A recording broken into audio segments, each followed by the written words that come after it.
Selamat datang di channel pembahasan firman kebenaran.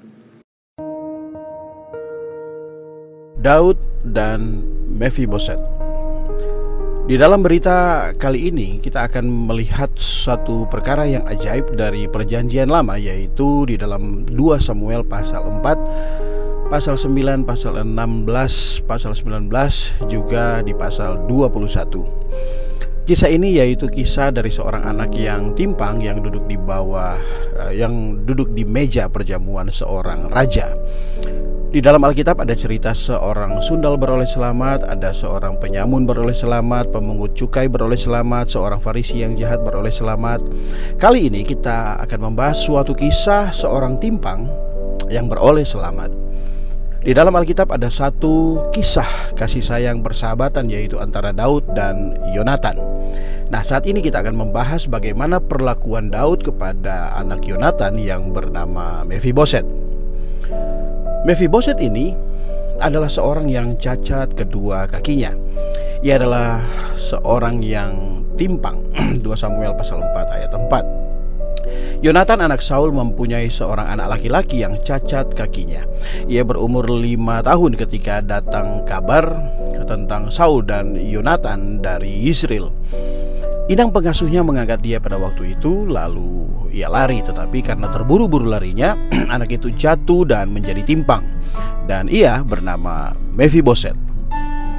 Saudara-saudari, ada satu perkara yang perlu kita perhatikan, yaitu Saul, kakek Mephiboset, adalah musuh besar Daud.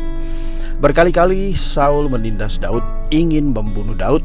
Dia benar-benar adalah seorang musuh besar dari Daud.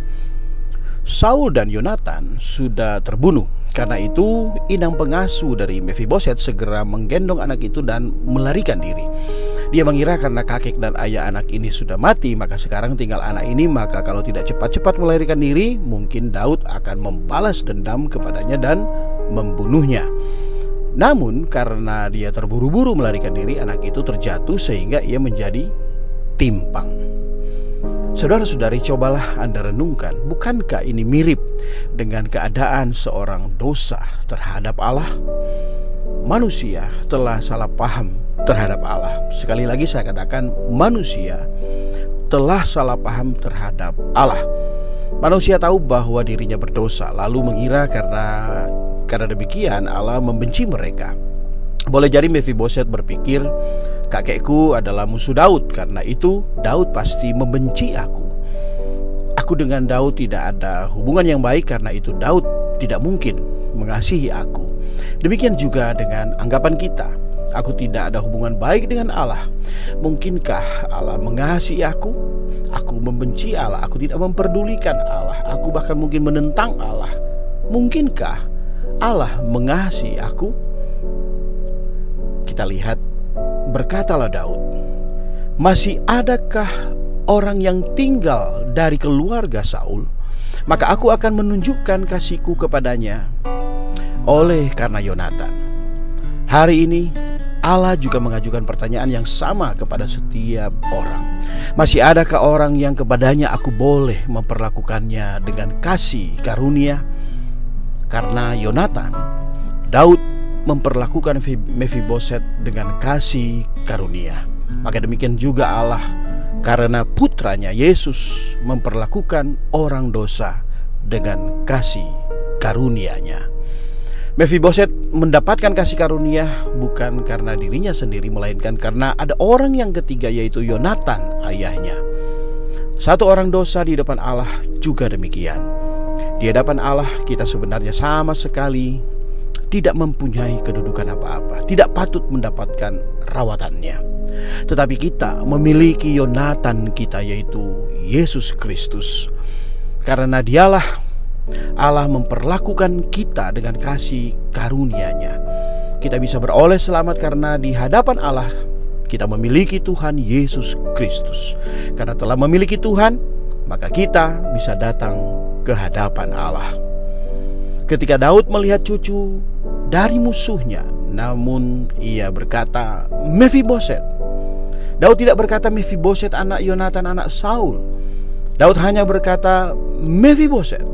Artinya Mephiboset itu sendiri apa adanya Mephiboset yang diucapkan Daud. Ini menyatakan bahwa di dalam hati Daud tidak ada rasa benci dan balas dendam. Sebaliknya, malah Daud penuh dengan rasa kasih sayang. Tetapi sayangnya Mephiboset tidak mengetahui hati Daud.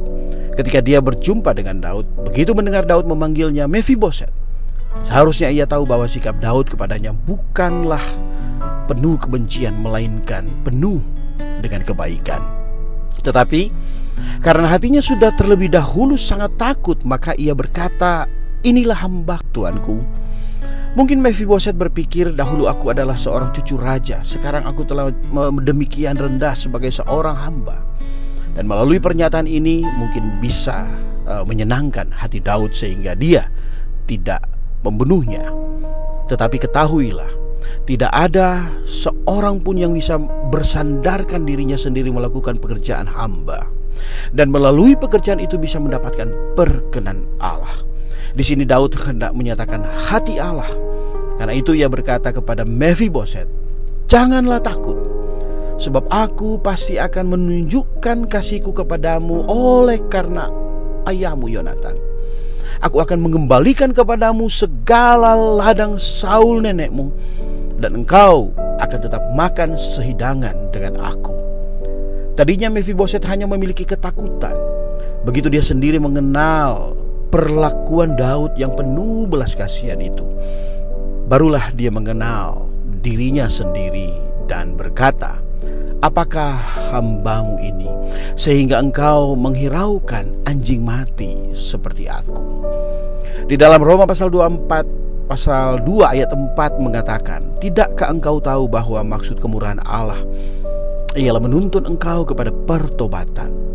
Karena mengenal kasih Allah, maka dengan sendirinya kita dapat bertobat."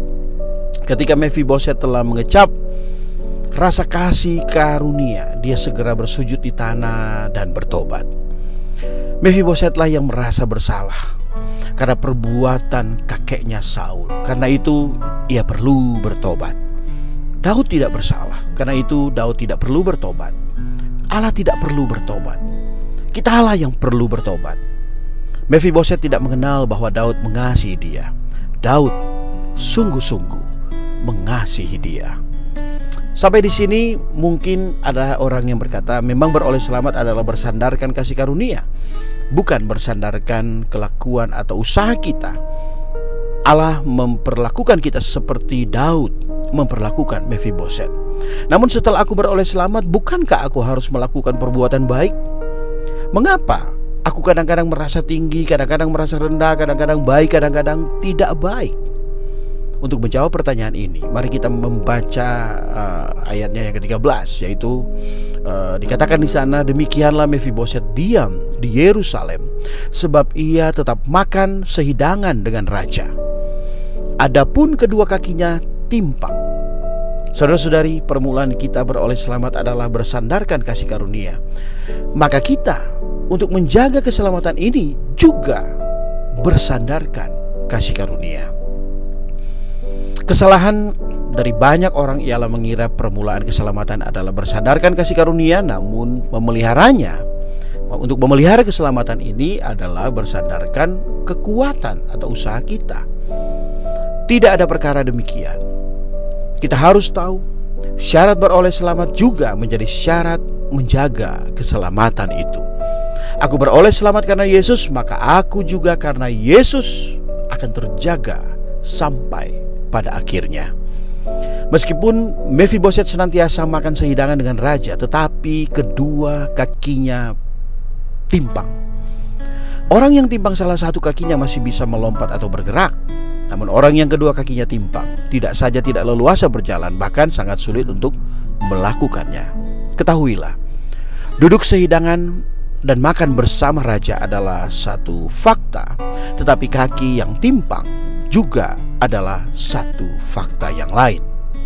Raja tidak mungkin pada hari pertama membiarkan seorang yang timpang duduk makan bersamanya, lalu setelah lewat beberapa hari dia lantas mengusir orang yang timpang itu. Tidak ada perkara demikian. Memang kedua kakinya timpang, tetapi itu berada di bawah meja. yang ada di atas meja itulah yang harus Anda makan. Mengapa Anda ingin menaruh kaki Anda yang ada di bawah meja itu ke atas meja? Perhatikanlah saja apa yang dihidangkan di atas meja dan nikmatilah. Apa yang telah Allah hidangkan di sini sangat baik, sangat limpah, sangat manis. Anda hanya perlu memakannya, menikmatinya. Anda tidak perlu melihat diri Anda sendiri. Lihatlah yang Allah berikan. Betapa limpahnya. Setiap kali kita berpaling melihat diri kita sendiri, kita tidak akan memiliki damai sejahtera. Mata manusia adalah untuk melihat yang di luar, melihat kelemahan, bukan untuk melihat yang di dalam. Introspeksi tidak seharusnya menjadi bagian kita. Jika mata kita senantiasa memandang kepada Tuhan, maka kita akan makin mulia, berubah menjadi rupanya. Sebaliknya, jika kita memandang diri kita sendiri, maka kita akan seperti Mephiboset yang timpang kedua kakinya. Begitu kita beroleh selamat, kita telah mendapatkan satu hayat yang baru, yaitu Roh Kudus tinggal di dalam kita. Manusia kita sudah menjadi baru. Selanjutnya kita melihat Daud yang melindungi Mephiboset di dalam pasal 21 ayat 7. Tetapi raja merasa sayang kepada Mephiboset bin Yonatan bin Saul, karena sumpah demi Tuhan ada di antara mereka, di antara Daud dan Yonatan bin Saul. Inilah akhir dari seorang yang timpang. Kisah ini terjadi dikarenakan pada masa Daud terjadilah kelaparan selama 3 tahun berturut-turut. Bencana ini timbul karena pada Saul dan keluarganya melekat hutang darah, yaitu Saul telah membunuh orang-orang Gibeon. Untuk penebusan ini, maka menurut tuntutan orang Gibeon, haruslah diserahkan 7 anak laki-laki dari keturunan Saul. Jika dikeluarkan 7 orang, maka yang pertama tentulah atau haruslah Mephiboset. Tetapi Daud mengasihi Mephiboset, maka dia memberikan 7 orang lainnya untuk memenuhi tuntutan orang Gibeon. Jadi boleh dikatakan bahwa sampai ajalnya Mephiboset tidak mati terbunuh. Perkara ini memberitahu kepada kita bahwa setiap orang yang sudah beroleh selamat pasti tidak akan binasa lagi. Sebagaimana Daud tidak merugikan Mephiboset, bisakah Allah kita merugikan kita? Jika Daud bisa dari awal hingga akhir melindungi Mephiboset, maka apakah Allah tidak bisa melindungi kita sampai kepada kesudahannya?